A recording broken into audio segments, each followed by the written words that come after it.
issued a severe thunderstorm warning for Southern Collin County in north-central Texas, eastern Dallas County in north-central Texas, Rockwall County in north-central Texas, until 5:45 p.m. Central Daylight Time.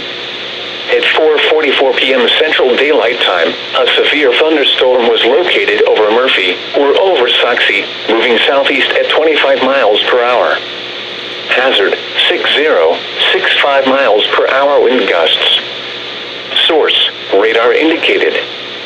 Impact, expects damage to roofs, siding, and trees.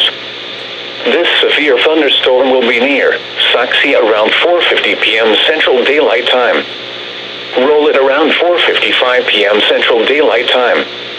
Rockwall around 5:05 p.m. Central Daylight Time. Heath and Fade around 5:10 p.m. Central Daylight Time.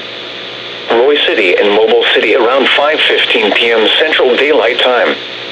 Other locations impacted by the severe thunderstorm include Josephine, St. Paul, Buckingham, Nevada, McClendon, Chisholm, and Levon. This includes the following interstates: Interstate 20 between mile markers 475 and 485. Interstate 30 between mile markers 50 and 79. Interstate 635 between mile markers 1 and 22. For your protection, get inside a sturdy structure and stay away from windows. Damaging winds and continuous cloud-to-ground lightning is occurring with this storm. Move indoors immediately. Lightning can kill. Heavy rainfall is occurring with this storm and may lead to flash flooding. Do not drive your vehicle through flooded roadways.